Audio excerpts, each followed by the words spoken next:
तर एका सिनेमाचा टीजर येतो आणि अख्खी भारतीय सिनेसृष्टी अक्षरशः 2 गटांमध्ये विभागली जाते. असं कधी होऊ शकतं का? अहो झालंय. रामायणचा टीजर आला आणि इंटरनेटवर जणू काही धर्मयुद्धच सुरू झालंय. एक गट म्हणतोय हा तर मास्टरपीस आहे, तर दुसरा गट म्हणतोय थांबा हा तर AI ने बनवलेला कचरा आहे. मग खरं काय? चला आज ह्याच वादळाचं जरा पोस्टमॉर्टम करूया. फक्त ही एक कमेंट बघा. या एका कमेंटमधून सगळं काही स्पष्ट होतंय. या चित्रपटावर किती आणि कसला दबाव आहे हे या वाक्यात दिसतं. आदिपुरुषमुळे ज्यांच्या भावना दुखावल्या गेल्या होत्या त्यांना आता या चित्रपटाकडून खूप मोठ्या अपेक्षा आहेत. म्हणजे हा फक्त एक सिनेमा नाही तर एक प्रकारची जबाबदारी बनला आहे. आणि हो, या सगळ्या तीव्र भावनांमागे जे कारण आहे ते म्हणजे 2023चा आदिपुरुष. त्याचे VFX, त्याचे डायलॉग्स, पात्रांचं चित्रण इतकं वादग्रस्त ठरलं की लोकांचा विश्वासच उडाला. त्यामुळे आता रामायणच्या टीमवर कोणतीही चूक न करण्याचं प्रचंड मोठं दडपण आहे. कारण लोकांच्या भावना पुन्हा दुखावल्या जाऊ नयेत हीच भीती सगळ्यांना वाटते. आणि हे दडपण अजून वाढतं जेव्हा बजेटचा आकडा समोर येतो. तब्बल 4000 कोटी रुपये. म्हणजे भारतीय सिनेमाच्या इतिहासातला हा सगळ्यात महागडा प्रोजेक्ट. मग साहजिकच आहे, लोक प्रत्येक पैशाचा हिशोब मागणार आणि टीजरच्या प्रत्येक फ्रेमची चिरफाड करणार. पण थांबा, या वादाच्या दुसऱ्या बाजूला कौतुकाची एक प्रचंड मोठी लाट सुद्धा आहे. म्हणजे असं काय आहे या टीजरमध्ये की लोक इतके खुश आहेत? चला आता जरा त्या बाजूनेही विचार करूया की का काही जण याला आत्ताच ब्लॉकबस्टर म्हणत आहेत. ज्यांना हा टीजर आवडलाय ना, त्यांचं म्हणणं आहे की रणबीरने एकही शब्द न बोलता फक्त डोळ्यांमधूनच प्रभू श्री रामाची शांतता आणि ताकद दाखवली आहे. आणि त्यात भर म्हणून AR रहमान आणि हान्स झिमर यांचं संगीत. अरे देवा, अक्षरशः अंगावर काटा आणणारं संगीत आहे. आणि गंमत म्हणजे संगीताच्या बाबतीत दोन्ही गटांचं एकमत आहे. आणि ही जी प्रतिक्रिया आहे ना, ही खूप महत्त्वाची आहे. यातून एक गोष्ट स्पष्ट होतीये की चित्रपटाने लोकांच्या हृदयाला कुठेतरी स्पर्श केला आहे.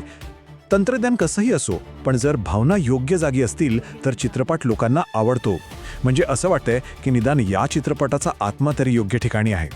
पण जिथे कौतुक आहे तिथे टीकाही आहे. आणि या टीकेचा जो केंद्रबिंदू आहे तो म्हणजे चित्रपटाचे VFX. चला आता कथेची दुसरी आणि सगळ्यात वादग्रस्त बाजू बघूया, जिथे सगळा गोंधळ सुरू आहे.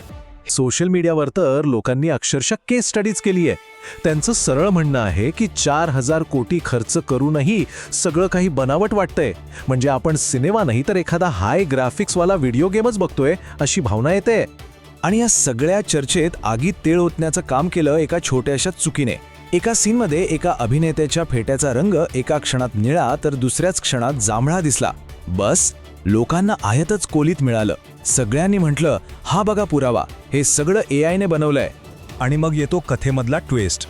तो अभिनेता साकेत पटेल स्वतः पुढे आला आणि म्हणाला, अरे थांबा, मी खराखुरा माणूस आहे, AI नाही. या एका वाक्याने सगळ्यात मोठ्या वादावर पडदा टाकला आणि या गंभीर चर्चेत थोडा विनोदाचा रंग भरला गेला. पण हा VFXचा वाद जरा बाजूला ठेवूया, कारण या चित्रपटात एक खूप धाडसी प्रयोग केला जातोय. आणि तो प्रयोग आहे कथेच्या खलनायकावर, रावणावर. आणि हाच प्रयोग या चित्रपटाचा सगळ्यात मोठा प्लस पॉइंट ठरू शकतो. हा प्रश्न आपल्याला एका वेगळ्याच चर्चेकडे घेऊन जातोय. सुपरस्टार यश जो रावण साकारतोय त्याची एक नवी ओळख दाखवण्याचा प्रयत्न होतोय. मग तो फक्त एक राक्षस आहे की त्यापेक्षाही खूप काही वेगळं आहे? खुद्द दिग्दर्शक नितेश तिवारी म्हणतात की त्यांना रावणाला फक्त एक विलन म्हणून नाही दाखवायचे, तर त्यांना त्याच्या आत दडलेल्या माणसाला लोकांसमोर आणायचे. त्याचा अहंकार त्याच्या ज्ञानावर कसा भारी पडला ही कथा त्यांना सांगायची आहे. ही तुलनाच या चित्रपटाचं वेगळेपण ठरू शकते. कदाचित हाच तो धाडसी प्रयत्न आहे जो या चित्रपटाला केवळ एक महाकाव्य नाही तर एक अविस्मरणीय शोकांतिका बनवू शकतो. रावणाला एक ग्रे शेड पात्र म्हणून दाखवणं हे खरंच एक मोठं आव्हान आहे. तर मग आता अंतिम निर्णय काय घ्यायचा? एकाच वेळी ज्याला मास्टरपीस आणि गोंधळ म्हटलं जातंय त्याबद्दल काय विचार करायचा? कोणावर विश्वास ठेवायचा? कौतुक करणाऱ्यांवर की टीका करणाऱ्यांवर? पण एक मिनिट थांबा, कारण पिक्चर अभी बाकी है मेरे दोस्त. निर्मात्यांनी स्वतः आश्वासन दिलंय की हा फक्त एक टीजर आहे. अंतिम चित्रपटामध्ये अजून खूप सुधारणा केल्या जातील, त्यामुळे अजूनही आशा आहे. थोडक्यात सांगायचं तर हा सगळा वाद आहे डोळ्यांना दिसणाऱ्या भव्यतेचा आणि हृदयाला जाणवणाऱ्या कथेचा. एका बाजूला हॉलिवूड सारखी चमकधमक आहे, तर दुसऱ्या बाजूला रामायणाचा भावनिक गाभा. या दोन्हींमध्ये संतुलन साधणं हेच निर्मात्यांसमोरचं सगळ्यात मोठं आव्हान आहे. आणि शेवटी हा एकच प्रश्न उरतो की एखाद्या चित्रपटाचा आत्मा त्याच्या तांत्रिक चुकांवर मात करू शकतो का? रामायणासारख्या कथेला पडद्यावर जिवंत करण्यासाठी नक्की काय लागतं? भव्य VFX की एक प्रामाणिक हृदय? यावर विचार नक्की करा.